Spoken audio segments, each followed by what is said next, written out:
ಸುದ್ದಿ ಜನಾಂದೋಲನದ ವತಿಯಿಂದ ಒಂದು ಮತದಾರ ಜಾಗೃತಿಯನ್ನು ಕಳೆದ 5 ವರ್ಷಗಳಿಂದ ಮಾಡ್ತಾಯಿದ್ದೆ.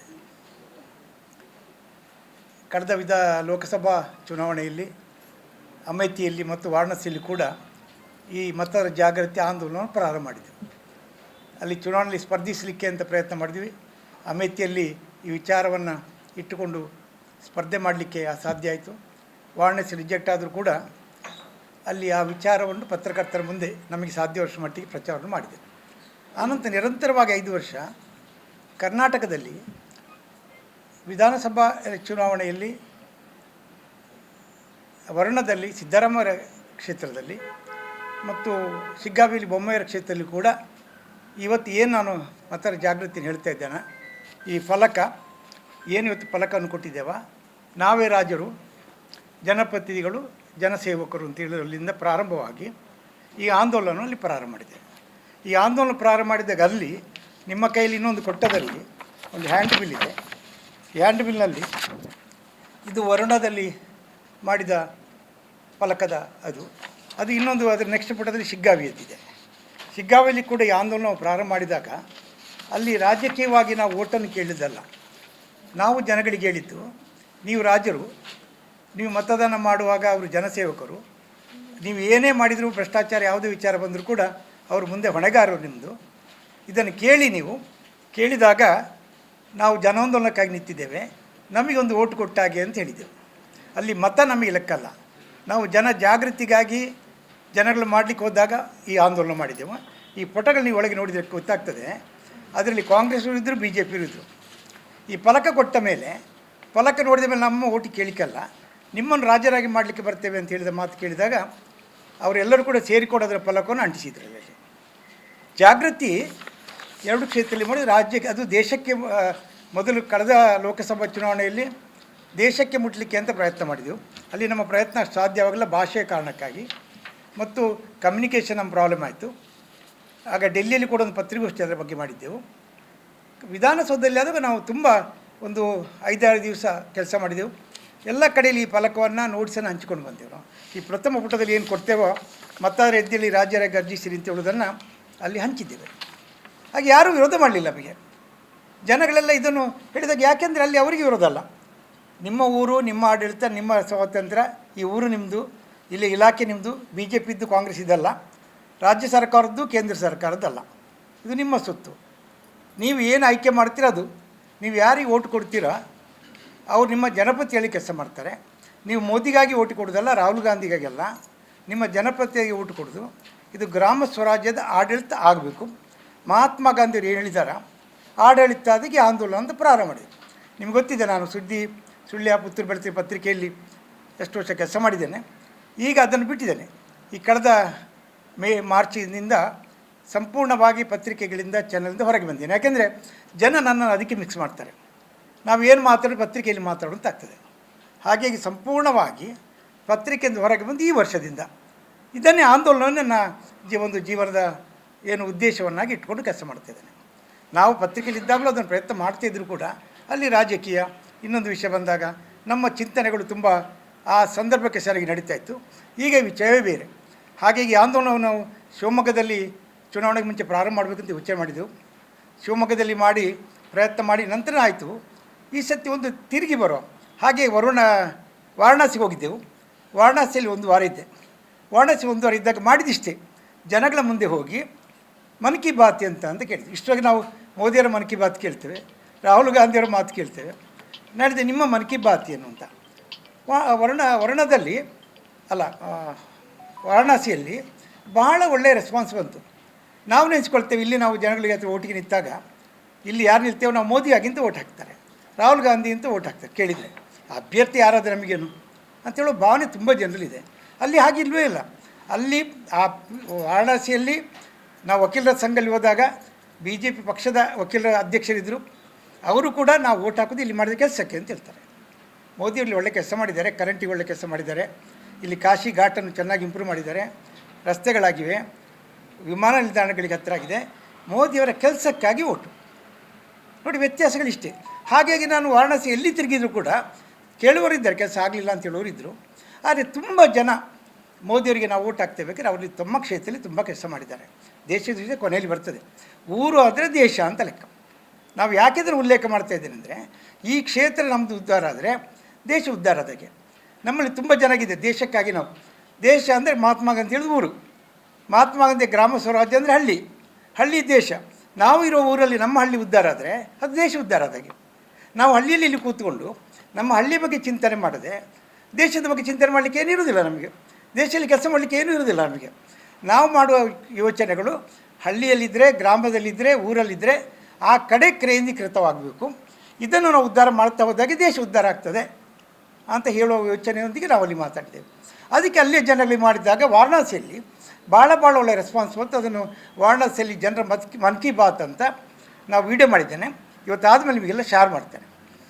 ಅಲ್ಲಿಂದ ಮುಂದೆಗೆ ನನಗಾಯಿತು ಇಡೀ ದೇಶಕ್ಕೆ ತಿರುಗುವ ಟೈಮ್ ಇರಲಿಲ್ಲ. ಭಾಳ ಸೆಕೆ. ಡೆಲ್ಲಿಯಲ್ಲಿ ನಾನು ಹೋದರೆ 47 ಡಿಗ್ರಿ ಟೆಂಪರೇಚರ್ ಇತ್ತು. ನಾನೇ ಯೋಚನೆ ಮಾಡಿದೆ ಡೆಲ್ಲಿಗೆ ಹೋಗುವ. ಡೆಲ್ಲಿಯಲ್ಲಿ ಕನ್ನಡ ಸಂಘ ಇದೆ. ಡೆಲ್ಲಿಲಿ ಹೋದಾಗ ಇಡೀ ದೇಶ ಸಿಗ್ತದೆ. ನಾವು ಡೆಲ್ಲಿ ಹೋದಾಗ ಕನ್ನಡ ಸಂಘದವರು ಇದ್ದಾರೆ, ತಮಿಳು ಸಂಘದವರು ಇದ್ದಾರೆ, ಎಲ್ಲ ಸಂಘದವರಿದ್ದ ಹಾಗೆ ದೇಶವನ್ನೇ ಮಾತಾಡಲಿಕ್ಕೆ ಆಯಿತು. ಡೆಲ್ಲಿಯಲ್ಲಿ ಒಂದು ವಾರ ಇದ್ವಿ. ಡೆಲ್ಲಿಯಲ್ಲಿ ಇದನ್ನೇ ಮಾತಾಡಿದ್ವಿ. ಕನ್ನಡ ಸಂಘಟ ಕನ್ನಡದ ಬಗ್ಗೆ ಹೇಳಿದೆವು, ದೇಶದ ಬಗ್ಗೆ ಮತ್ತು ಊರಿನ ಬಗ್ಗೆ. ಹಾಗೆ ರಸ್ತೆ ಬದಿಗೆ ಹೋದರೆ ಒಬ್ಬ ಟ್ಯಾಕ್ಸಿ ಡ್ರೈವರು ಹಿಮಾಚಲದವ, ಇನ್ನೊಬ್ಬ ಟ್ಯಾಕ್ಸಿ ಡ್ರೈವರ್ ಬಿಹಾರದವ, ಪಾನದವ ಉತ್ತರ ಪ್ರದೇಶವ, ಉತ್ತರಾಖಂಡವ, ಕೇರಳದವರು. ಹಾಗೆ ನನ್ನ ಮನ್ ಕಿ ಬಾತ್ ಡೆಲ್ಲಿಲಿ ಆದರೂ ಕೂಡ ನಿಮ್ಮೊಟ್ಟಿಗೆ ಶೇರ್ ಮಾಡ್ತೇನೆ. ಅಲ್ಲಿ ಮಣಿಪುರದವರು ಸಿಕ್ಕಿದ್ರು, ಕೇರಳದವರು ಸಿಕ್ಕಿದ್ರು. ಮನ್ ಕಿ ಬಾತ್ ಎಲ್ಲರೂ ಇಷ್ಟೇ. ನಮ್ಮ ಓಟು ನಮಗಾಗಿ. ನಾವು ಮನ್ ಕಿ ಬಾತ್ ಮಾಡಲಿಕ್ಕೆ ಮುಂಚೆ ಅವರಿಗೊಂದು ಮಾತು ಹೇಳ್ತಿದ್ವಿ, ನೀವು ಯಾರಿಗೆ ಮೋದಿ ರಾಹುಲ್ ಗಾಂಧಿಯ ಬಗ್ಗೆ ನಾನು ಕೇಳ್ತಾ ಇಲ್ಲ, ನೀವು ಯಾರಿಗೆ ಬೇಕು ಓಟ್ ಹಾಕಿ, ನೀವು ಯಾಕೆ ಓಟ್ ಹಾಕ್ತೀರಿ ಅದು ಯೋಚನೆ ಮಾಡಲಿಕ್ಕೆ ಮುಂಚೆ ನೀವು ಒಂದು ಪ್ರಶ್ನೆ ಯೋಚನೆ ಮಾಡಿಕೊಂಡು ನಿಮ್ಮ ಓಟಿಂದ ಗೆಲ್ಲುವಂಥದ್ದು. ನೀವು ರಾಜರಾದರೆ ನಿಮ್ಮ ಯೋಚನೆ ಹೇಗೆ? ನೀವು ಸೇವಕರಾಗಿ ಗುಲಾಮರಾದರೆ ನಿಮ್ಮ ಯೋಚನೆ ಬೇರೆ.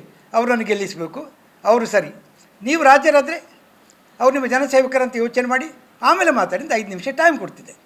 ಅವರು ರಾಜರು ಅಂತ ಹೇಳಿದಾಗ ನಿಮಗಾಗಿ ಓಟು, ನಿಮ್ಮಿಂದಾಗಿ ಓಟು ಗೆಲ್ಲೋದು. ಇಲ್ಲಿ ಮೋದಿಯವರಿಗೆ ಓಟಿಲ್ಲ ಅಂತ ಡೆಲ್ಲಿಲಿ ಹೇಳಿದೆ ನಾನು. ಮೋದಿಯವರಿಗೆ ಇಲ್ಲಿ ಓಟಿಲ್ಲ. ವಾರಣಾಸಿಯಲ್ಲಿ ಕೂಡ ಮೋದಿಯವರಿಗೆ ಓಟಿಲ್ಲ. ಯಾರಿಗೂ ರಾಹುಲ್ ಗಾಂಧಿ ಓಟಿಲ್ಲ. ನಿಮ್ಮ ಓಟಿನಲ್ಲೇ ಗೆಲ್ಲುವುದು. ನಿಮ್ಮ ಓಟಿನ ಬೆಲೆ ಯಾರಿಗೂ ಇಲ್ಲ, ರಾಷ್ಟ್ರಪತಿಗೂ ಇಲ್ಲ. ಹಾಗೆ ಈ ಕ್ಷೇತ್ರದಲ್ಲಿ ಮತದಾರರಾದ ನೀವು ಇಲ್ಲೇ ರಾಜರು. ನಿಮ್ಮ ಆಯ್ಕೆ ನಿಮ್ಮ ಓಟಿಂದೇ ಆಗೋದು, ಬೇರೆ ಯಾರಿಗೂ ಆಗೋದಿಲ್ಲ. ಅದಾನಿ ಅಂಬಾನಿಗೂ ಆಗೋದಿಲ್ಲ. ಆಗಿರೋ ಈ ದೃಷ್ಟಿಕೋನದ 5 ನಿಮಿಷ ಹೆಚ್ಚಿಗೆ ಮಾತಾಡಲಿಕ್ಕೆ ಬರ್ತಿದ್ದ ಅಲ್ಲಿ ಹೋದಾಗ. ಹೆಚ್ಚು ವಿವರಣೆ ಕೊಟ್ಟ ಮೇಲೆ ಮತ್ತೆ ನಿಧಾನವಾಗಿ ಅವರು ಹೌದು ನಾವು ಮತದಾರರು ಯಾಕೆ ಓಟ್ ಹಾಕಬೇಕು, ನಮ್ಮ ಓಟಿಯನ್ನು ಮಾತಾಡಿಸಿ ಮಾಡ್ತಾರೆ. ಮನ್ ಕಿ ಬಾತ್ ಬಂತು. ಒಂದು ಪಾನ್ ಬೀಳದ ಅಂಗಡಿ ಚಾಯ್ ಮಾಡೋಗ್ಲಿಕ್ಕೆ ಮೆಡ್ರಾಸಿನವಳು ರೋಡ್ ಬದಿಯಲ್ಲಿ ಮಾತಾಡೋಳು. ಅವಳು ಕೊನೆಗೆ ಹೇಳಿದ ನನ್ನ ಮನ್ ಕಿ ಬಾತ್ ಅಲ್ಲ ದಿಲ್ ಕಿ ಮಾತು ಹೇಳ್ತಾನೆ. ಅಂದರೆ ಜನಗಳು ಎಷ್ಟರ ಮಟ್ಟಿಗೆ ಇದರಲ್ಲಿ ಸ್ಪಂದನೆ ಆದರು ಅಂದರೆ ಅವ್ರು ಹೇಳಿದೆ ನಮ್ಮ ಮಾತು ಯಾರು ಕೇಳ್ತಾರೆ. ಪ್ರಾರಂಭದ ಡೈಲಾಗ್ ಹಾಗೆ, ನನ್ನ ಮಾತು ಯಾರು ಕೇಳ್ತಾರೆ. ನೀವು ಪತ್ರಕರ್ತರು ಹೇಳ್ಬೋದು ನಿಮ್ಮ ಮಾತು ಯಾರು ಕೇಳ್ತಾರೆ ಅಂತ. ಪತ್ರಕರ್ತರ ಮಾತಾಡಿ ಕೇಳ್ತಾರೆ ರಾಜಕೀಯದವರು, ಕೇಳಲಿಕ್ಕೆ ಪ್ರಯತ್ನ ಮಾಡ್ತಾರೆ. ಸಾಮಾನ್ಯ ಜನರ ಹತ್ರ ಕೇಳಿದಕೊಳ್ಳು ಏನು ನಿಮ್ಮ ಓಟಿದ್ದು ಗೆಲ್ತಾರೆ, ಏನು ಅಭಿಪ್ರಾಯ ಇದೆ ಅಂತ ಕೇಳಿ. ನಮ್ಮ ಮಾತು ಯಾರು ಕೇಳ್ತಾರೆ, ನಮ್ಮ ಮಾತು ಎಲ್ಲಿ ಕೇಳ್ತಾರೆ. ಈಗ ಬರ್ತಾರೆ, ಒಟ್ಟಿಗೆ ಬರ್ತಾರೆ ಮತ್ತು ಹೋಗ್ತಾರೆ. ಇನ್ನು 5 ವರ್ಷಕ್ಕೆ ಬರೋದಿಲ್ಲ. ನಮ್ಮ ಮಾತು ಎಲ್ಲಿದೆ ಅಂತ ಕೇಳ್ತಾರೆ ಫಸ್ಟಿಗೆ. ಅದಕ್ಕೆ ಹೇಳಿದೆ ನಿಮ್ಮ ಮಾತು ಎಲ್ಲಿದೆ ಅಂತ ಹೇಳ್ತಿದ್ದೀರಿ, ನಿಮ್ಮ ಮಾತು ಪ್ರಾರಂಭ ಆಗಲಿ ಅಂತ ಮಾತಾಡ್ತಾ ಇದ್ದೇನೆ. ಹಾಗೆ JNU ಯೂನಿವರ್ಸಿಟಿಯ ಇಂಟರ್ನ್ಯಾಷನಲ್ ವೆಂಕಟಲಾಲ್ ಹೆಗ್ಡೆ ಅಂತ ಇಂಟರ್ನ್ಯಾಷನಲ್ ಸ್ಟಡೀಸಿನ ಪ್ರೊಫೆಸರು, ಇಡೀ ವಿದೇಶದ ಉತ್ತವರು. ಅವರು ಭಾಳ ಚೆನ್ನಾಗಿ ಮಾತಾಡಿದರು. ಈ ಪ್ರಜಾಪ್ರಭುತ್ವ ಅಂದರೆ ಹೇಗಿರಬೇಕು, ಮನ್ ಕಿ ಬಾತ್ ಯಾಕೆ ಬೇಕು, ಜನ ಯಾಕೆ ಮುಂದೆ ಬಂದು ಮಾತಾಡಬೇಕು, ಅವರ ಮಾತನ್ನೇ ಕೇಳಿ ಯಾಕೆ ನಾವು ಪ್ರಭಾವ ಬೀಳಬೇಕು. ನಮ್ಮಲ್ಲಿ ಎಲ್ಲ ಕಡೆ ಗುಂಪುಗಳಲ್ಲಿ ಹೋಗ್ತಾರೆ, ಮಾತಾಡ್ತೇವೆ. ನಾವು ಕೂತಾಗ ಮಾತಾಡೋದು ಮೋದಿ ಏನು ಮಾಡಿದ್ರು, ರಾಹುಲ್ ಗಾಂಧಿ ಏನು ಮಾಡಿದರು, ಇವರನ್ನು ಟೀಕೆ ಮಾಡೋದು, ಅವರನ್ನು ಹೋಗೋದು. ನಾವು ಎಲ್ಲಿಯೂ ಕೂಡ ನಮ್ಮ ಕ್ಷೇತ್ರದ ಬಗ್ಗೆ ನಮ್ಮ ಚಿಂತನೆ ಜನರಲ್ಲಿ ಮಾಡೋದಿಲ್ಲ. ಓಟ್ ಹಾಕೋದು ಪಕ್ಷಕ್ಕಾಗಿ ಅಂತ ತುಂಬ ಜನ ಇರ್ತಾರೆ. ನನ್ನ ರಕ್ತವೇ ಆ ಪಕ್ಷ ಅಂತ, BJP ಕಾಂಗ್ರೆಸ್ ಅಂತ. ನನ್ನ ಮುಂದಿನ ಜೀವನವೂ ಕಾಂಗ್ರೆಸ್ BJP ಅಂತ. ಅಂದರೆ 5 ವರ್ಷಕ್ಕೆ ಮೊದಲೇ ಮಾರಿಬಿಟ್ಟಿರ್ತಾರೆ. ಬರೋ ವರ್ಷವೂ ಕಾಂಗ್ರೆಸ್ BJP, ನಿಜವಾಗಿ ಓಟೇ ಬೇಕಂತಿರಲಿಲ್ಲ. ಈ ಥರವು ಜನ ಮಾರಿಕೊಂಡು ಬಿಟ್ಟಿದ್ದಾರೆ ತಮ್ಮನ್ನು ಈ ಸಂಸ್ಕೃತಿಗೆ. ಇದು ಬ್ರಿಟಿಷರ ಗುಲಾಮಗಿರಿ ಸಂಸ್ಕೃತಿ. ನಾವು ರಾಜರಿಗಾಗಿ ಓಟ್ ಮಾಡಿದಾಗೆ ಅವರು ರಾಜರುಗಳು ಅವ್ರ ಮೇಲೆ ಕೂತಿರ್ತಾರೆ, ಅಧಿಕಾರಿಗಳು ನೇಮಕ ಮಾಡ್ತಾರೆ, ಕಪ್ಪು ವಸೂಲು ಮಾಡ್ತಾರೆ, ನಮ್ಮ ಹತ್ರ ವಸೂಲು ಮಾಡ್ತಾರೆ, ಕಪ್ಪು ಮೇಲೆ ಕೊಡ್ತಾ ಹೋಗ್ತಾರೆ. ವ್ಯತ್ಯಾಸ ಎಲ್ಲಿದೆ? ಏನು ವ್ಯತ್ಯಾಸ ಇದೆ? ಈಗ ಗೆಲ್ತಾರೆ, ಅವ್ರು ರಾಜರುಗಳಾಗಿರ್ತಾರೆ, ಅವರು ಅಧಿಕಾರ ನೇಮಕ ಮಾಡ್ತಾರೆ, ಕಾನೂನು ತರ್ತಾರೆ, ಇವರು ನಮ್ಮ ಕಚೇರಿಗೂ ಲಂಚ ವಸೂಲು ಮಾಡ್ತಾರೆ, ಸುಲಿಗೆ ಮಾಡ್ತಾರೆ. ಯಾರಿಗೆ ಕೊಡ್ತಾರೆ? ಮೇಲಧಿಕಾರಿ ಕೊಡ್ತಾರೆ. ಅವರೇನು ಹೇಳ್ತಾರೆ, ನಾನು 1 ಕೋಟಿ ಕೊಟ್ಟು ಕೆಲಸಕ್ಕೆ ಬಂದಿದ್ದೇನೆ, ವರ್ಗಾವಣೆ ಮಾಡಲಿಕ್ಕೆ 50 ಲಕ್ಷ ಕೊಟ್ಟು ಬಂದಿದ್ದೇನೆ, ನಿಮ್ಮ ಹತ್ರ ವಸೂಲು ಮಾಡೋದು ಯಾರಲ್ಲಿ ಮಾಡಲಿ? ಯಾರ ಹತ್ರ ಕೇಳಿ ನೀವು ಅಧಿಕಾರಿ ಹತ್ರ. ನೀವು ಹೇಳ್ತೀವಿ ಪಾಪ ಅವನು ಕೊಟ್ಟು ಬಂದಿದ್ದೇನಲ್ಲ ಮತ್ತೇನು ಮಾಡಲಿ ಅಂತ ನಾವು ಮಾತಾಡ್ತೇವೆ. ಇದು ಹೀಗೆ ನಾವು ರಾಜರು. ನಮ್ಮ ಕೆಲಸಕ್ಕೆ ಜನಪತಿ ಇರೋದು, ನಮ್ಮ ಕೆಲಸಕ್ಕೆ ತಾಲೂಕು ಆಫೀಸ್ ಇರೋದು, ನಮ್ಮ ಕೆಲಸಕ್ಕೆ ರೆವಿನ್ಯೂ ಇಲಾಖೆ, ನಮ್ಮ ಕೆಲಸಕ್ಕೆ KEB ಇರೋದು. ನಾವು KEBಗೆ ಹೋಗಿ ಕೈ ಕಟ್ಟಿ ನಿಲ್ತೇವೆ. ಯಾಕೆ? ಅದು ಅವರದು ಅಂತ ನಮ್ಮ ಮನಸ್ಸಲ್ಲಿ ಅದು ಹೋಗಲೇ ಇಲ್ಲ. ಎಷ್ಟೇ ವಿದ್ಯಾವಂತರಾದರೂ ಅದು ಬರಲಿಲ್ಲ. ವಿದ್ಯೆ ಬೇರೆ ಕಲ್ತಿರ್ತಾರೆ, ಡಾಕ್ಟರ್ ಆಗ್ತಾರೆ, ವಕೀಲರಿಗಾಗ್ತಾರೆ, ಅವರು ಕೂಡ ಇದೇ ಮೈಂಡ್ಸೆಟ್. ಅದರಲ್ಲಿ ಕೆಲಸ ಇರ್ತಾರೆ, ವಕೀಲರು ಒಳ್ಳೆ ಕೆಲಸ ಮಾಡ್ತಾರೆ, ಡಾಕ್ಟ್ರೇ ಕೆಲಸ ಮಾಡ್ತಾರೆ. ನಾನು ಅವ್ರಿಗೆ ಹೇಳಿದಾಗ, ನೀವು ರೆವಿನ್ಯೂ ಹಾಕೋದ್ರೆ ನಿಮ್ಮದಲ್ಲ ಮರೆ, ಅವರದ್ದಲ್ಲ, ಅದು ನಿಮ್ಮದು, ನಿಮ್ಮ ಜಾಗೆ, ನಿಮ್ಮ ರೆಕಾರ್ಡು. ಕ್ಯೂ ಅಲ್ಲಿ ನಿಂತಿರ್ತಾರೆ. ಹೇಳಿದರೆ ಕೇಳಿ ಬರ್ತಾರೆ, ನಾಳೆ ಬನ್ನಿ ಪುನಃ ಬರ್ತಾರೆ. ಯಾಕೆ? ನಮ್ಮದಲ್ಲ ಅದು, ನಮಗೆ ತಹಸೀಲ್ದಾರದು, VAದ್ದು, ಅವನ ಭೂಮಿ ಅದು, ನಮ್ಮದು ನಾವು ಇಟ್ಟುಕೊಳ್ಳಿಕ್ಕೆ, ಅವನು ಕೊಟ್ಟರೆ ನಮ್ಮ ಹತ್ರ ಉಂಟು. ಈ ಭಾವನೆ ಹೋಗಲೇ ಇಲ್ಲ ಜನರಲ್ಲಿ. ಈ ಭಾವನೆ ತೊಡಿಲಿಕ್ಕೆ ನಾವು ಕಳೆದ 30-40 ವರ್ಷದ ಪ್ರಯತ್ನ ಮಾಡಿದ್ದೇವೆ. ಪತ್ರಿಕೆಯಲ್ಲಿ ನನಗೆ ಸಾಧ್ಯ ಆಗಲಿಲ್ಲ. ಪತ್ರಿಕೆಯಲ್ಲಿ ಲಿಮಿಟೇಷನ್ಸ್ ಇದೆ. ಈಗ ಅದೊಂದು ಪೂರ್ಣ ಹೊರಗೆ ಬಂದಿದ್ದೇನೆ. ಹೊರಗೆ ಬಂದು ಇದನ್ನು ಜನಜಾಗೃತಿಯನ್ನು ಕ್ರಿಯೇಟ್ ಮಾಡ್ತಿದ್ದೇನೆ. ನಾನು ಪತ್ರಿಕೆ ಪ್ರಾರಂಭ ಮಾಡಿದ್ದು ಈ ಆಂದೋಲನದಿಂದ.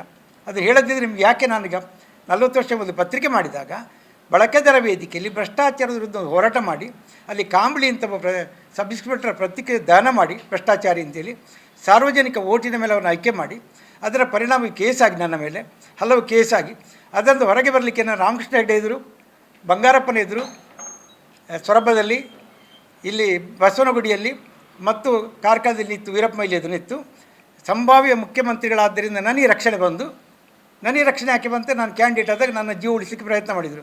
ಇವನಿಗೇನು ಹೆಚ್ಚು ಕಡಿಮೆ ಆದರೆ ಅವರ ಎಲೆಕ್ಷನ್ ರದ್ದಾಗ್ತಿತ್ತು, ಆಗಿನ ಕಾಲ ಇತ್ತು. ಅದಕ್ಕೆ 3 ಸಂಭಾವ್ಯ ಮುಖ್ಯಮಂತ್ರಿಗಳು ಕೂಡ ಯಾರೋ ಹುಚ್ಚ ನಿಂತಿದ್ದಾನೆ, ಅವನ ರಕ್ಷಣೆ ಮಾಡಿ ಅಂತ ಪೊಲೀಸರಿಗೆ ಹೇಳಿದರು. ಪೊಲೀಸರು ನನ್ನ ರಕ್ಷಣೆ ಕೊಟ್ಟು ಎಲ್ಲ ಕಡೆ ಪ್ರಚಾರ ಆಯಿತು.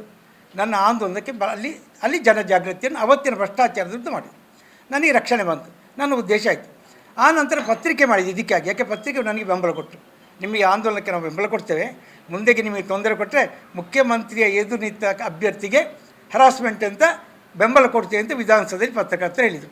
ಆಗ ನನಗೆ ಪತ್ರಿಕೆ ಮಾಡಿದರೆ ಬಚಾವಾಗ್ತೇನೆ ಅಂತ. ಹಾಗೆ ಸುದ್ದಿ ಬಿಡುಗಡೆ ಪತ್ರಿಕೆ ಪ್ರಾರಂಭ ಆಯಿತು.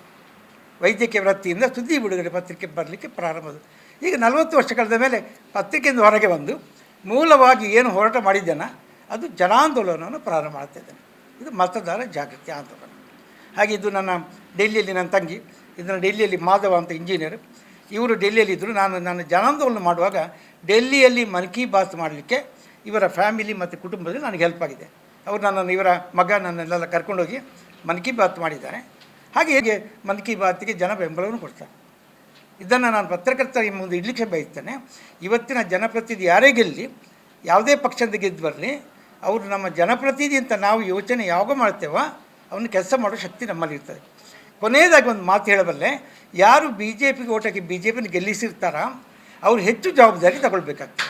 ಅವರ ಇದಕ್ಕೆ ಆಯ್ಕೆಯಿಂದ ಅವ್ರು ಪ್ರತಿನಿಧಿ ಆಗಿರ್ತಾರೆ.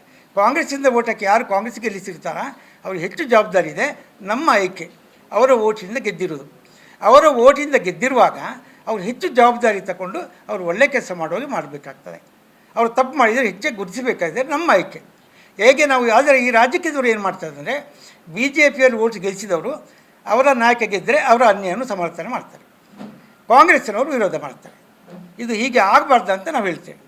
ಯಾರು ಆರಿಸಿದ್ದೇವೋ, ಯಾರು ಆಯ್ಕೆ ಮಾಡಿದ್ದೇವೋ ಅವರಿಗೆ ಅದರ ಬಗ್ಗೆ ಜವಾಬ್ದಾರಿ ಜಾಸ್ತಿ ಇರಬೇಕು. ಇದು ರಿವರ್ಸ್ ಫಿನಾಮಿನಾ. ಈಗ ಈ ಮಾತನ್ನು ಕೊನೆಯಲ್ಲಿ ಹೇಳಿ ನಾನು ಪತ್ರಿಕೆಯನ್ನು ಘೋಷಣೆ ನಿಲ್ಲಿಸ್ತೇನೆ. ನಮ್ಮ ಉದ್ದೇಶ ಇಷ್ಟೇ, ಯಾರು ಆಯ್ಕೆ ಮಾಡ್ತಾರೆ, ಯಾರಿಗೆಲ್ಲಿ ಯಾರು ಓಟಾಗಿ ಆಯ್ಕೆ ಮಾಡಿದಾರ ಅವರ ಜವಾಬ್ದಾರಿ, ಇವರು ನಮ್ಮ ಜನಪತಿ ಆಯ್ಕೆ ಮಾಡಿದ್ದೇವೆ, ಇವರು ಒಳ್ಳೆ ಕೆಲಸ ಮಾಡಬೇಕು, ನಮ್ಮಾಗಿ ಕೆಲಸ ಮಾಡಬೇಕು ಅಂತ ಯೋಚನೆ ಮಾಡಬೇಕು. ಅವನಿಗೆ ಮಾಡಿದ ಅನ್ಯಾಯಕ್ಕೆ, ರೇಪ್ ಮಾಡಿದರೆ, ಮರ್ಡರ್ ಮಾಡಿದರೆ, ಭ್ರಷ್ಟಾಚಾರ ಮಾಡಿದರೆ ಅದಕ್ಕೆ ಬೆಂಬಲ ಕೊಡೋದಲ್ಲ. ಈ ಸಂಪ್ರದಾಯ ನಮ್ಮಲ್ಲಿ ಹೇಗಿದ್ದರೆ, BJP ಅವ್ರು ಗೆದ್ದರೆ BJP ಅವ್ರು ಏನೇ ಲೀಡರ್ ಅನ್ಯಾಯ ಮಾಡಿದ್ರೆ ಎಲ್ಲರೂ ಅವರಿಗೆ ಸಪೋರ್ಟು, ಕಾಂಗ್ರೆಸ್ ಅವ್ರು ಗೆದ್ದರೆ ಅವ್ರು ಏನೇ ಅನ್ಯಾಯ ಮಾಡಿ ಅದಕ್ಕೆ ಸಪೋರ್ಟು. ಮತ್ತು ಅನ್ಯಾಯ ಜಾಸ್ತಿ ಮಾಡೋದು ಎಲ್ಲಿ ಹೋಗ್ತಾರೆ, ಮತ್ತು ನಾವು ಪ್ರಜಾಪ್ರಭುತ್ವದಲ್ಲಿ ಎಲ್ಲಿ ಬರ್ತೇವೆ, ಅವ್ರು ರಾಜ್ಯಗಳಾಗದೆ ಎಲ್ಲಿ ಹೋಗ್ತಾರೆ. ಈ ಆಂದೋಲನ ಹೀಗೆ, ಅದು ಆಂದೋಲನ. ಅದರೊಟ್ಟಿಗೆ ಒಂದು ಕೊನೆಗೆ ನಿಮ್ಮೊಟ್ಟಿಗೆ ಇನ್ನೊಂದು ಸೇರಿಸಿದೆ, ಅದನ್ನು ಹೆಚ್ಚು ಉಲ್ಲೇಖವಾಗಿ ತಗೊಳ್ಳಿಲ್ಲ. ನಿಮಗೆಲ್ಲ ಗೊತ್ತಿದೆ, ಬಲಾತ್ಕಾರದ ಬಂದು ನಾವು ಒಂದು ಹೋರಾಟ ಮಾಡಿದ್ದೇವೆ, ಭಾಳ ವರ್ಷದಿಂದ ಮಾಡಿದ್ದೇವೆ. ಬಲಾತ್ಕಾರದ ಬಂದು ನಿಂತಿದೆ ಸುಳ್ಯ ಪುತ್ತೂರು ಬೆಳ್ತಂಗಡಿಯಲ್ಲಿ. ಈಗ ಪುನಃ ಮೊನ್ನೆ ಒಂದು ಪೂಂಜರ ಒಂದು ವಿಷಯದಲ್ಲಿ ಕಟ್ಟಿರೋದಕ್ಕೆ ಬಲಾತ್ಕಾರದ ಕರ್ನಾಟಕ ದಕ್ಷಿಣ ಕನ್ನಡ ಜಿಲ್ಲೆ ಬಂದ್ ಅಂತ ಕರೆ ಕೊಟ್ಟಿದ್ದರು. ಅದನ್ನು ನಾವು ಅದಕ್ಕೆ ಮಾತ್ರ ಸೀಮಿತವಾಗಿ ವಿರೋಧ ಮಾಡಿದ್ದೇವೆ. ನಮಗೆ ಗೊತ್ತಿದೆ ಪುತ್ತೂರಲ್ಲಿ ಖಂಡಿತ ಬಂದಾಗೋದಿಲ್ಲ, ಸುಳ್ಯದಲ್ಲಿ ಖಂಡಿತ ಜನ ಬಂದ್ ಮಾಡೋದಿಲ್ಲ. ಯಾಕೆಂದರೆ ಸುಳ್ಯದಲ್ಲಿ, ಪುತ್ತೂರಿನಲ್ಲಿ, ಬೆಳ್ತಂಗಡಿಯಲ್ಲಿ ಯಾರೇ ಏನೇ ಕರೆ ಕೊಟ್ಟರು ಕೂಡ ಜನ ಬಲಾತ್ಕಾರದ ಬಂದಿಗೆ ಒಪ್ಪುವುದಿಲ್ಲ, ಸ್ವಯಂ ಪ್ರೇರಿತ ಬಂದಿಗಿರ್ತಾರೆ. ಅವರ ಫಲಕಗಳೆಲ್ಲ ಅಂಗಡಿಗಳಲ್ಲಿ ಹೋದರೆ, ಈಗ ಪುತ್ತೂರಲ್ಲಿ ಎಷ್ಟೋ ಶಾಪ್ಗಳಲ್ಲಿದೆ, ಬಲಾತ್ಕಾರದ ಬಂದಿಗೆ ಬೆಂಬಲವಿಲ್ಲ, ಅಂತ ಒಂದು ಆಂದೋಲನ ಫಲಕ ಹಾಕ್ಕೊಂಡಿದೆ. ಮಾಸ್ಟರ್ ಪ್ಲ್ಯಾನಲ್ಲಿ ಇದೆ, GL ಕಾಂಪ್ಲೆಕ್ಸಲ್ಲಿ ಇದೆ. ಹಾಗಾಗಿ ಅಲ್ಲಿ ಬಂದು ಕರೆ ಕೊಡಲಿಕ್ಕೆ ಯಾರು ಧೈರ್ಯ ಬರೋದಿಲ್ಲ, ರಿಕ್ವೆಸ್ಟಲ್ಲಿ ಮಾಡ್ತಾರೆ. ಆದರೆ ಒಂದು ಆಂದೋಲನ ಪುನಃ ಶುರು ಮಾಡ್ತಾರೆ. ಏನಾಯಿತು, ಬಂದು ಕರೆ ಕೊಡ್ತೆ, ಇನ್ನು ಏನಾಯಿತು, ರಸ್ತೆಗೆ ಬಂದು ಬಂದು. ಇದು ಏನು ಜೀವನದ ಕ್ರಮ ಅಲ್ಲ. ಅದು ರಾಜಕೀಯವಾಗಿ ನೇತೃತ್ವ ವಹಿಸ್ಕೊಳ್ಬಾರ್ದು ಅಂತ ಒಂದು ಮನವಿ ಮಾಡಿದ್ದೇನೆ. ಆದರೆ ಈ ವಿರೋಧವಂತೂ ನಾವು ಬಂದಿಗೆ ಯಾರ ಕರೆ ಕೊಟ್ಟರೆ ಬಲಾತ್ಕಾರವಾಗಿ ಮಾಡಿದರೆ ಸುಳ್ಯ ಪುತ್ರ ಬೆಳ್ತೇನೆ ಪತ್ರಿಕೆ ಇರೋ ಜಾಗೆಗಳಲ್ಲಿ ಸಂಪೂರ್ಣವಾಗಿ ಜನ ಅದನ್ನು ವಿರೋಧಿಸ್ತಾರೆ ಅಂತೇಳೋ ಭರವಸೆ ನಿಮಗೆ ಕೊಡ್ತೇನೆ ನಾನು. ಅದು ಬೇರೆ ಥರ ಆಗಬೇಕು. ಅಲ್ಲಿ ಜಿಲ್ಲೆಯಲ್ಲಿ ಬೇರೆ ಕಡೆ ಬಂದಿಗಳಾಗಬಾರ್ದು. ಬಲಾತ್ಕಾರದ ಬಂದಿಗೆ ಏನು ಸಮಸ್ಯೆಗಳು ಅಂತ ಅರ್ಥ ಮಾಡಿಕೊಳ್ಳೋದಿಲ್ಲ.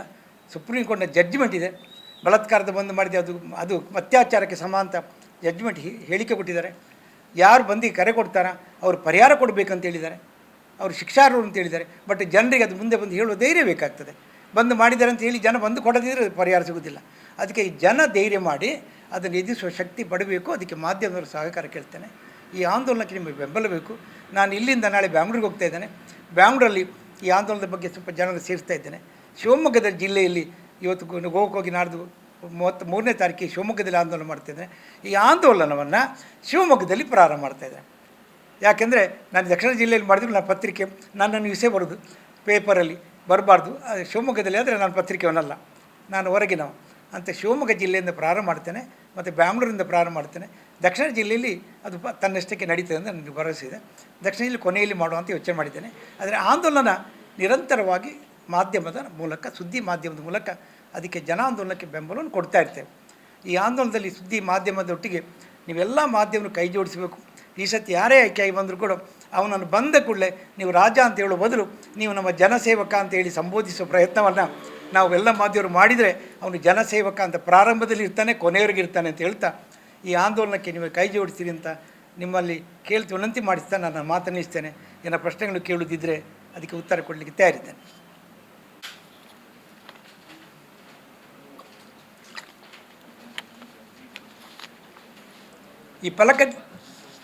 ಈ ಫಲಕ ನಿಮಗೆ ಕೊಟ್ಟಿದ್ದೇನೆ.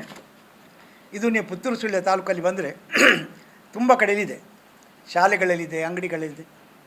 ರಿಮೈಂಡರ್ ಆಗಿ ಹಾಕಿದ್ದೇವೆ ನಾವು ಜನರಿಗೆ ಬರೋಕ್ಕೆ ಜಾಗೃತಿ ಆಗಲಿಕ್ಕೆ. ಆಗ ಈ ಫಲಕ ಇದೆ. ಹಾಗೆ ಬಲಾತ್ಕಾರದ ಬಂದಿನ ಬಗ್ಗೆ ಕೂಡ ಫಲಕಗಳಿವೆ. ಈ ಫಲಕದ ಮೂಲಕ ನಿರಂತರ ಜಾಗೃತಿ ಮಾಡಲಿಕ್ಕೆ ಪತ್ರಿಕೆಯಲ್ಲಿ ಆಗೋದಿಲ್ಲ, ಆಂದೋಲನ ನಡೀತಾ ಇದೆ. ಹಾಗೆ ಈ ಫಲಕವನ್ನು ಓದಲ್ಲೆಲ್ಲ ಕೊಡ್ತೇವೆ. ಹಾಗೆ ಜನಗಳು ಈ ಆ ಫಲಕವನ್ನೇ ಇದರಲ್ಲಿ ಬರೆದ ಮೊದಲಿಗೆ ಬರೆದು ನಮ್ಮ ಊರು ನಮ್ಮ ಸ್ವಂತದ್ದು ಅಂತ, ಎರಡನೇದು ಜನಪತಿ ಏನು ಅಂತ, ಕೊನೆಯಲ್ಲಿ ಭ್ರಷ್ಟಾಚಾರ ನಿರ್ಮೂಲನೆ ಆಗಬೇಕಂತ. ಈ ಆಂದೋಲನ ಆದರೆ ಭ್ರಷ್ಟಾಚಾರ ನಿಲ್ತದೆ. ಯಾಕೆ ನಿಲ್ತದೆ ಅಂತ ಪ್ರಶ್ನೆ ಕೇಳ್ತೀರಿ. ತಾಲೂಕು ಆಫೀಸು ನಮ್ಮದಂತ ಯೋಚನೆ ಆದರೆ ಬರಲ್ಲ, ಅಲ್ಲಿ ಅವರು ಭ್ರಷ್ಟಾಚಾರ ಮಾಡಲಿಕ್ಕಿಲ್ಲ. ಇದು ನನ್ನ ಹೋಟೆಲ್ ಇದ್ದಾಗೆ.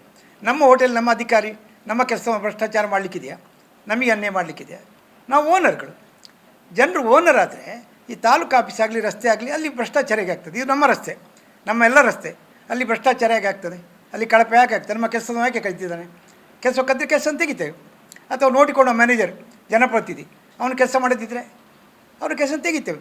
ಎಲ್ಲದಕ್ಕೆ ಈ ಭ್ರಷ್ಟಾಚಾರ ನಿರ್ಮೂಲನೆಗೂ ಅತ್ಯಂತ ದೊಡ್ಡ ಉಪಾಯ ಅಂದರೆ ನಾವು ಯಾರು ಸ್ವಾರ್ಥಿಗಳಾಗಿ ಇದು ನಮ್ಮ ಊರು, ನಮ್ಮ ಶಾಲೆ, ನಮ್ಮ ರಸ್ತೆ, ನಮ್ಮದು ಅಂತ ಯಾವ ಯೋಚನೆ ಮಾಡ್ತೇವೋ ಅಲ್ಲಿ ಭ್ರಷ್ಟಾಚಾರ ನಡಲಿಕ್ಕೆ ಚಾನ್ಸೇ ಇಲ್ಲ. ಇದು ನಮ್ಮದು. ಇದು ಯಾವಾಗ ನಾವು ಅವ್ರದ್ದು ಅಂತ ತಿಳ್ಕೊಳ್ತೇವೆ ಜನಪ್ರತಿನಿಧಿದ್ದು, ಇದು ಕಾಂಗ್ರೆಸ್ ಪಕ್ಷದ ಕೊಡುಗೆ, ಇದು BJP ಪಕ್ಷದ ಕೊಡುಗೆ, ಇದು ಜನಪ್ರತಿನಿಧಿ ಕೊಟ್ಟದ್ದು ಅಂತ ತಿಳ್ಕೊಂಡಾಗ, ಇಲಾಖೆಯವರು ಕೊಟ್ಟಂತ ತಿಳಿದುಕೊಂಡಾಗ ಅವರು ಕೊಟ್ಟನ್ನು ತಗೊಳ್ಳೋರಾಗ್ತೇನೋ ಆಗ ಭ್ರಷ್ಟಾಚಾರ ಪೂರ್ಣ ಆಗ್ತದೆ. ಕೊಟ್ಟದ್ದು ನಮ್ಮ ಪಾಲಿಗೆ. ಇದು ಆಗಬಾರ್ದಂತ ಈ ಆಂದೋಲನವನ್ನು ಜನರಿಂದ ಪ್ರಾರಂಭ. ಮತ್ತು ಈ ದೊಡ್ಡ ಮನುಷ್ಯ ಸಣ್ಣ ಮನುಷ್ಯ ಅಂತಿಲ್ಲ. ಮಹಾತ್ಮ ಗಾಂಧಿ ಹೇಳಿದಾಗೆ ಪ್ರತಿಯೊಬ್ಬರಿಗೆ ಓಟು ಒಂದೇ ಲೆಕ್ಕ ಇರೋದರಿಂದ ಸಾಮಾನ್ಯನಿಗೆ ಒಂದೇ ಓಟು, ಎಲ್ಲರಿಗೂ ರಾಷ್ಟ್ರಪತಿಗೆ ಒಂದೇ ಓಟು, ಮೋದಿಯವರಿಗೆ ಒಂದು ಓಟು, ರಾಹುಲ್ಗೆ ಒಬ್ಬರೇ ಓಟು ಇದರಿಂದ ಎಲ್ಲರೂ ಇದರ ಹಕ್ಕಿನಲ್ಲಿ ಸಮಾನರು ಅಂತ ಹೇಳ್ತಾ ಈ ಸಮಾನತೆಯನ್ನು ನಾವು ಹಳ್ಳಿಯಲ್ಲಿ ಗ್ರಾಮದಲ್ಲಿ ಎಲ್ಲರ ಮುಂದೆ ತಗೊಂಡು ಹೋಗ್ತೇವೆ. ಈ ಸಮಾನತೆಯನ್ನು ಬೆಳೆಸಲಿಕ್ಕೆ ನಮಗೆ ಒಂದು ಆಂದೋಲನಕ್ಕೆ ನಿಮ್ಮೆಲ್ಲರ ಬೆಂಬಲ ಪುನಃ ರೂಪ ಕೇಳ್ತಾ ಇದ್ದಾರೆ. ಬಲಾತ್ಕಾರದ ಬಂದು ನಿಮ್ಮ ಬೆಂಬಲ ಇಲ್ಲದ್ರೆ ಬಂದ್ ಆಗೋದೇ ಇಲ್ಲ. ಬಲಾತ್ಕಾರದ ಬಂದಿಗೆ ಅದರ ಬಗ್ಗೆ ನಾನು ಖಂಡಿತ ಹೇಳಬಲ್ಲೆ. ಇದು ಜನಾಂದೋಲನ, ಅದು ಕೂಡ ಹಾಗೆ ಅದು ಜನರ ಪ್ರತಿಯೊಬ್ಬರ ವ್ಯಕ್ತಿಗಳ ಆಂದೋಲನ. ನೀವು ಇದನ್ನು ಮಾಧ್ಯಮ ಇದಕ್ಕೆ ಈ ಬಗ್ಗೆ ಚರ್ಚೆ ಮಾಡಲಿಕ್ಕೆ ಯಾರನ್ನು ಬೇಕಾದ್ರೆ ಕರಿಬೋದು. ನೀವು ಜನಪತಿ ಗೆದ್ದ ಮೇಲೆ ಅವ್ರನ್ನ ಕರೀರಿ, ಸ್ಟುಡಿಯೋದಲ್ಲಿ ಕೂತು ಮಾತಾಡೋಣ. ಬೇರೆ ಯಾರನ್ನೇ ಕರೀರಿ, ಜನ ಆಂದೋಲನದ ಬಗ್ಗೆ, ಮತರ ಜಾಗೃತಿ ಬಗ್ಗೆ ಯಾರೇ ವೇದಿಕೆಯಲ್ಲಿ ಕರೆದು ಮಾತಾಡಿದ್ರು ಕೂಡ ಈ ಬಗ್ಗೆ ಚರ್ಚೆ ಮಾಡಲಿಕ್ಕೆ ತಯಾರಿದ್ದೇನೆ. ಈ ಬಗ್ಗೆ ನಿರಂತರವಾಗಿ ವಿಷಯಗಳ ಬಗ್ಗೆ ಮಾತಾಡಲಿಕ್ಕೆ ಪ್ರಾರಂಭ ಮಾಡ್ತಾರೆ. ಬೆಳ್ತಂಗಡಿ ಘಟನೆ ಮೊನ್ನೆ ಆಯಿತು, ನಿಮ್ಗೆ ಗೊತ್ತಿದೆ. ನಾನು ಪತ್ರಿಕೆ ಅದು ಹೇಳಲಿಕ್ಕೆ ಬಯಸೋದಿಲ್ಲ. ಬೆಳ್ತಂಗಡಿ ಘಟನೆ ಬಗ್ಗೆ ಇವತ್ತು ವಿಡಿಯೋದಲ್ಲಿ ಅದರ ಬಗ್ಗೆ ಏನು ಮಾಡುವುದು ಜನರು ಅಂತ ಪ್ರಚಾರ ಮಾಡ್ತಾಯಿದ್ದೇನೆ. ಬೆಳ್ತಂಗಡಿ ಘಟನೆಯನ್ನು ಶಾಸಕರು ಬಂದು ಪ್ರತಿಭಟನೆ, ಪೊಲೀಸ್ ಸ್ಟೇಷನ್ ಗಲಾಟೆ, ಇವತ್ತು ಅವರ ಮೇಲೆ ಕೇಸ್, ಈ ಘಟನೆಯನ್ನು ಜನರು ಹೇಗೆ ನೋಡಬೇಕು ನಾವು ಆಲೋಚನೆ ಮಾಡ. ಅವರು ರಾಜಕೀಯವಾಗಿ ಹೇಗೆ ನೋಡ್ತಾನೆ ಗೊತ್ತಿದೆ. BJP ಕಾಂಗ್ರೆಸ್ ನೋಡ್ತಾ ಇದ್ದಾರೆ. ನಾವು BJP ಕಾಂಗ್ರೆಸ್ಗೆ ಮಾರಿಕೊಳ್ಳಿಲ್ಲ ಬೆಳ್ತಂಗಡಿಯನ್ನು, ಇಲಾಖೆ ಅವ್ರದ್ದಲ್ಲ. ಅವರು ಗಲಾಟೆ ಮಾಡಿಕೊಂಡಿದ್ದಾರೆ. ಜನರೇನು, ನಾನಿವತ್ತು ಜನರ ಮುಂದೆ ಜನ ಹೇಗೆ ನೋಡಬೇಕು ಅದನ್ನು, ಬೆಳ್ತಂಗಡಿ ಜನತೆ ಇದನ್ನು ಹೇಗೆ ನೋಡಬೇಕು, ಪೂಂಜಾರ್ ಮಾಡಿ ಸರಿಯಾ ತಪ್ಪ, ಕಾಂಗ್ರೆಸ್ ಮಾಡಿ ಸರಿಯಾ ತಪ್ಪ, ಸರಿ ತಪ್ಪು ಅಂತೇಳಿ ವಿಮರ್ಶೆ ನಮ್ಮದು. ಯಾಕೆ ಅಲ್ಲಿ ಅನ್ಯಾಯ ಆದರೆ ನಮಗೆ, ಭ್ರಷ್ಟಾಚಾರ ತಹಸೀಲ್ ಮಾಡಿ ನಿಮಗೆ ತೊಂದರೆ ಆಗೋದು, ಪೊಲೀಸ್ ಇಲಾಖೆ ತೊಂದರೆ ಆದರೆ ನಮಗೆ. ಅದಕ್ಕಾಗಿ ಜನಗಳು ಹೇಗೆ ನೋಡಬೇಕಂತ ಒಂದು ವಿಡಿಯೋವನ್ನು ಮಾಡ್ತಾ ಇದ್ದೇನೆ. ಆ ವಿಚಾರದ ಬಗ್ಗೆ ಜನ ಹೇಗೆ ವಿಮರ್ಶೆ ಮಾಡಬೇಕು ಅಂತ ಜನಾಂದೋಲನಕ್ಕೆ ಜನ ಕರೆ ಕೊಡ್ತಾಯಿದ್ದಾರೆ. ಇವತ್ತು ವಿಡಿಯೋವನ್ನು ಬಿಡುಗಡೆ ಮಾಡ್ತಾಯಿದ್ದೇನೆ. ಹಾಗೆ ವಿಚಾರದ ಬಗ್ಗೆ ಯಾವುದೇ ವಿಚಾರ ಬಂದಾಗ ಜನಗಳು ಹೇಗೆ ಮಾಡುವ ಅಂತೇಳುವ ಆಂದೋಲನವನ್ನು ಮಾಡಲಿಕ್ಕೆ ಇಷ್ಟಪಡ್ತೇನೆ ಅಂತ ಹೇಳ್ತೇನೆ. ವಂದನೆಗಳು. ಇವರು ಮಾಧವ, ಎನ್.ಎ. ಮಾಧವ, ಡೆಲ್ಲಿಯಲ್ಲಿ ಇಂಜಿನಿಯರ್ಸ್ ಇಂಡಿಯಾದಲ್ಲಿ ಸೆಂಟ್ರಲ್ ಗೌರ್ಮೆಂಟಿದಲ್ಲಿ ಎಂಪ್ಲಾಯ್ ಆಗಿದ್ದವರು, ಈಗ ರಿಟೈರ್ಡ್ ಆಗಿದ್ದಾರೆ. ಸರೋಜ ಮಾಧವ್, ಇವರು ಅಲ್ಲಿ ಕರ್ನಾಟಕ ಸಂಘದ ತುಂಬ ಆ್ಯಕ್ಟಿವಿಟೀಸ್ಗಳಲ್ಲಿ ಆ್ಯಕ್ಟಿವ್ ಆಗಿದ್ದಾರೆ ಮತ್ತು ಅವರ ಕ್ಲಬ್ಗಳು ಆಗಿದೆ. ರಾಜಕೀಯವಾಗಿ ಸಾಮಾಜಿಕವಾಗಿ ಸೋಷಿಯಲ್ ಆ್ಯಕ್ಟಿವಿಟೀಸಲ್ಲಿ ತುಂಬ ಆ್ಯಕ್ಟಿವ್ ಆಗಿದ್ದಾರೆ. ಅವರು ಈ ಆಂದೋಲನಕ್ಕೆ ಅಲ್ಲಿ ಬೆಂಬಲಕ್ಕೆ ಡೆಲ್ಲಿಗೆ ಹೋದಾಗ ಈ ಆಂದೋಲನಕ್ಕೆ ಅವರ ಮನೆಯವರು ಸಂಪೂರ್ಣವಾಗಿ ಇದನ್ನು ತೊಡಗಿಸಿಕೊಳ್ತಾರೆ. ಮತ್ತು ಅವರ ಮಗ ವಿಶೇಷವಾಗಿ, ಮಗಳೆಲ್ಲರೂ ಕೂಡ ಅವರು ಡೆಲ್ಲಿಯವರಾಗಿ ಹೋಗಿದ್ದಾರೆ. ಈಗ ಡೆಲ್ಲಿಯವರೇ, ಅಲ್ಲಿಯ ಭಾಷೆಯವ್ರದ್ದು, ಈಗ ಅಲ್ಲಿಯ ವಾಸ್ತವ. ಅವರು ಆಂದೋಲನದ ಬೆಂಬಲ ಇದೆ. ಹಾಗೆ ನಾನು ಬರೋ ಕರ್ಕೊಂಡ್ಬಂದೇನೆ ಬೆಳೆಸಿಗೆ ದಕ್ಷಿಣ ಜಿಲ್ಲೆಯಲ್ಲಿ ಹೇಗೆ ನಡೀತದೆ ನೋಡಲಿಕ್ಕೆ ಬೇಕಾಗಿ. ಡೆಲ್ಲಿಗೆ ಹೋದಾಗ ಪುನಃ ಅವರ ಬೆಂಬಲ ತಗೊಂಡು ಆಂದೋಲನ ಮುಂದುವರಿಸಲಿಕ್ಕಿದೆ.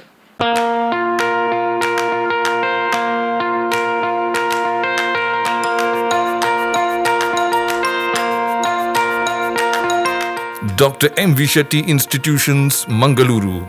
Empowering dreams and achieving greatness since 1985.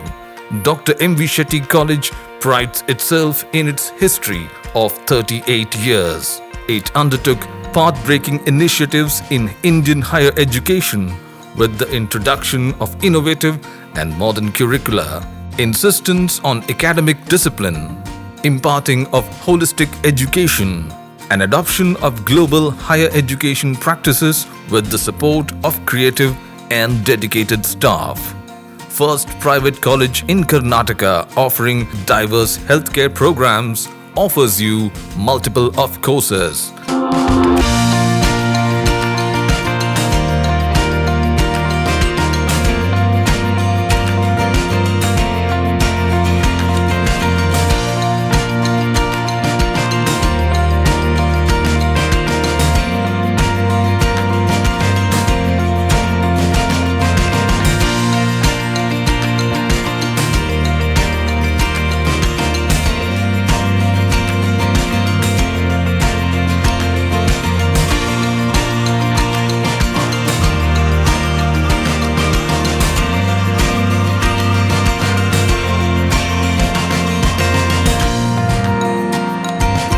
Dr. M.V. Shetty Institutions is a nurturing ground for an individual's holistic development to make effective contribution to the society in a dynamic environment. Dr. M.V. Shetty Institutions, Kavur Road, Vidyanagar, Mangaluru, Karnataka 575013. Contact 0824 248 1048, 0824 248 1096. Website www.mvshettycolleges.edu.in. ಸುದ್ದಿ channel, ಕ್ಷಣ ಕ್ಷಣದ ಸುದ್ದಿಗಾಗಿ.